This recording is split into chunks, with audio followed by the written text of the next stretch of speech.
আজকে এই মজলিস থেকে, এই স্টেজ থেকে ঘোষণা আসতে হবে, মামুনুল হক, ফয়জুল করিম একসাথে দেখতে চাই, একসাথে দেখতে চাই। আমরা বিচ্ছিন্ন চাই না, আর বিচ্ছিন্ন চাই না, একসাথে লড়তে চাই, একসাথে মরতে চাই। বলেন বলেন, একসাথে লড়তে চাই, একসাথে মরতে চাই।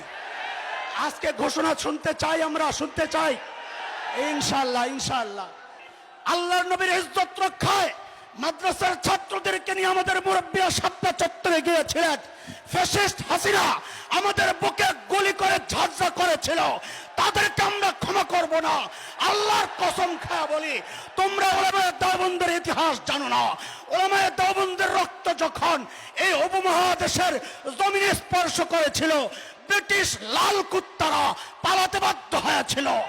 উলামায়ে দেওবন্দের রক্ত যখন আফগানিস্তানের জমিনে স্পর্শ করেছিল, রাশিয়ান শেখ ভল্লুকেরা পালাতে বাধ্য হয়েছিল। উলামায়ে দেওবন্দের রক্ত সাম্প্রতিক কালে যখন আফগানিস্তানের জমিনে স্পর্শ করেছে, নেটো আমেরিকার লাল কুত্তারা লেজ গুটায়া পালাতে বাধ্য হয়েছে। আমাদের এই জমিনে এই দেশের ওলামাদের রক্ত যখন ঝরেছে, আমরা দেখেছি ফ্যাসিস্ট হাসিনা তার দল বলরে পালাতে বাধ্য হয়েছে, পালাতে বাধ্য হয়েছে। ভারতের পররাষ্ট্রমন্ত্রী, স্বরাষ্ট্রমন্ত্রীদের পক্ষ থেকে সৈন্যদেরকে সতর্ক করা হয়েছে, তোমরা প্রস্তুত থাকো। আমরা ভয় পাই নাই, আমরা ওয়েলকাম জানাই। আসো, অপেক্ষা আছি, একবার আসো। তোমাদের পূর্বপুরুষরা পালাতে পেরেছিল। যদি আমার মানচিত্র আক্রান্ত হয়, যদি কালিমা আক্রান্ত হয়, যদি মসজিদ মাদ্রাসা আক্রান্ত হয়, আল্লাহর কসম একটাকে পালাতে দেওয়া হবে না, পালাতে দেওয়া হবে না।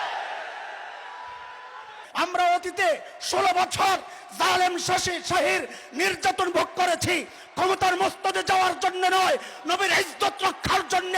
আমাদের একটাই দাবি, সবাইকে ক্ষমা করা যাবে, আল্লাহর নবীর দুশমনদেরকে ক্ষমা করা যাবে না, ক্ষমা করতে পারি না। গত 50 বছরে এই সুযোগ আর আসে নাই। এবারের এই সুযোগ যদি আমরা মিস করি, মনে হয় আগামী 50 বছরেও এমন সুযোগ আর আসবে না। একেবারে সুযোগ, এখনই সুযোগ। আমাদের বৃহত্তর ইসলামী ঐক্য গড়ে তুলতে হবে। সারা বাংলাদেশের সাধারণ মানুষ থেকে, সাধারণ থেকে নিয়ে একবারে উলামা, আলেম উলামা পর্যন্ত সবার মনের একটাই দাবি, সমস্ত ইসলামী দলগুলো, সমস্ত ইসলামী ঘরানার মানুষগুলো সব ঐক্যবদ্ধ হোক। সবচেয়ে বেশি দাবি দুইজনের কাছে। আমার সাথে আমি এই জাতীয় সিরাত কমিটির মাহফিলের আজকে কাজ করতেছি। আমাদের পোস্টার ছাপার পর থেকে সব মানুষ আমার অপেক্ষায় ছিল যে দুই নেতাকে এক মঞ্চে দেখবে, দুই নেতাকে এক মঞ্চে দেখবে। আজকে আমরা দুই নেতাকে এক মঞ্চে দেখেছি। মানুষের দাবি এই দুইজনের কাছে, সবার কাছে না। মানুষের দাবি সেই দুইজনের কাছে। এই দুইজন যদি ঐক্য হয়ে যায়, সারা দেশ ঐক্য হয়ে যাবে। এবং আমরা মনে করি এরপরে হযরত ইউসুফ আলাইহিস সালাম জেল থেকে বের হয়ে এসেই মন্ত্রিত্ব পেয়েছিলেন। জেলে যাওয়ার আগে মন্ত্রিত্ব হয় নাই, জেল থেকে আসার পরে মন্ত্রিত্ব পেয়েছেন। আমি আশাবাদী, আমরা আশাবাদী, এবার যদি আমরা বৃহত্তর ইসলামী ঐক্য গড়ে তুলতে পারি, অবশ্যই অবশ্যই আমাদের মজলুম নেতা মামুন এই দেশের মন্ত্রী হবেন।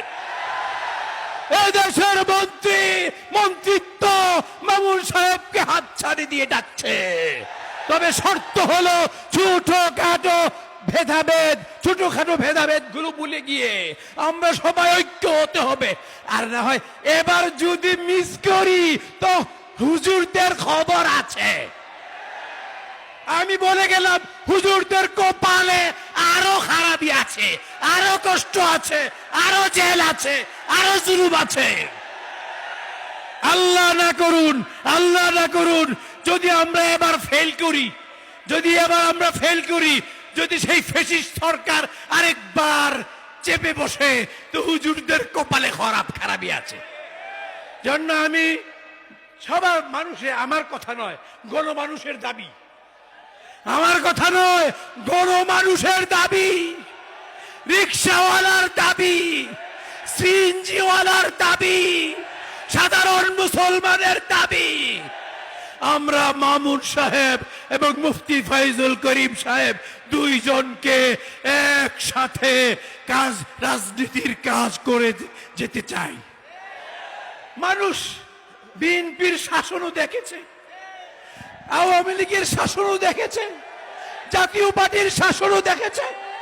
এবার মানুষ ইসলামের শাসন দেখতে চায়, এবার মানুষ কুরআনের শাসন দেখতে চায়, এবার মানুষ নবীওয়ালা দেশ রাষ্ট্র দেখতে চায়। আর এই সুযোগ যদি আমাদের বিশ্বাস, সাধারণ আমাদের না, সারা বাংলাদেশের সাধারণ মানুষের বিশ্বাস, এই দুইজন নেতা যদি এক হয়ে যায়, একসাথে কাজ করে, লাগে আরো অন্যদের সাথেও আমরা ঐক্য করব। ছোটখাটো মতভেদ ভুলে যেতে হবে, ছোটখাটো মতভেদ ভুলে যেতে হবে। প্রয়োজনে আমরা কেন, আমাদের বাহিরেও আরো কারোর সাথে আমরা ঐক্য করব। সেটা রাজনৈতিক ঐক্য থাকতে পারে, ইখতিলাফের সাথে ইত্তেফাকও হতে পারে। এর নজির আছে, দৃষ্টান্ত আছে, হাজারো দৃষ্টান্ত আছে ইখতিলাফ মাআল ইত্তিফাক। তো ইনশাআল্লাহ আমি মনে করি আলহামদুলিল্লাহ আজকে আমাদের জাতীয় সিরাত কমিটির আজকের মাহফিল কামিয়াব, এবং এই আজকের এই মঞ্চ থেকেই বৃহত্তর ঐক্যের সূচনা। আজকের এই মঞ্চ থেকেই বৃহত্তর ঐক্যের সূচনা হলো। আজকে আমাদের দুই প্রাণ প্রিয় নেতা দুইজন হাত উঠিয়ে, আমাদের সামনে হাত উঠিয়ে আমাদেরকে দেখিয়েছেন। সাথে ছিলেন আমাদের মাওলানা হাসান জামিল দামাত বারাকাতুহুম। এবং যদি আমরা বলবো আপনারা দুইজন যান আগান, একশো ঐক্য করে একসাথে হন, আমরা আপনাদের সাথে আছি, থাকবো। জাতীয় সিরাত কমিটির সকল সদস্য আপনাদের সাথে আছে, থাকবে, থাকবো না আমরা? হাত উঠান। আল্লাহ আমাদের সকলকে তৌফিক দান করুক। আল্লাহ শুকরিয়া আদায় না করে পারছি না। আজকের আবহাওয়াটা, আরে খেয়াল করছেন আজকের আবহাওয়াটা? আল্লাহর রহমত। গত বছরও পুস্তকালয় আমাদের মাহফিল ছিল, জুরাইনে অঝোরে বৃষ্টি হয়েছে, পুস্তকালয় বৃষ্টি হয় নাই। আজকের কালকেও বৃষ্টি ছিল, যা হয়তো এখনো ঝিরিঝিরি বৃষ্টি পড়তেছে, কিন্তু আমাদের সমস্যা হয় এমন বৃষ্টি না। আল্লাহর রহমত, খাস রহমত। আমি মনে করি আজকের এটা একটা শুভ লক্ষণ, শুভ লক্ষণ। ইনশাআল্লাহ এখান থেকে আমাদের বৃহত্তর ঐক্যের সূচনা হয়ে গেল। আল্লাহ আমাদের সকলকে তৌফিক দান করুন।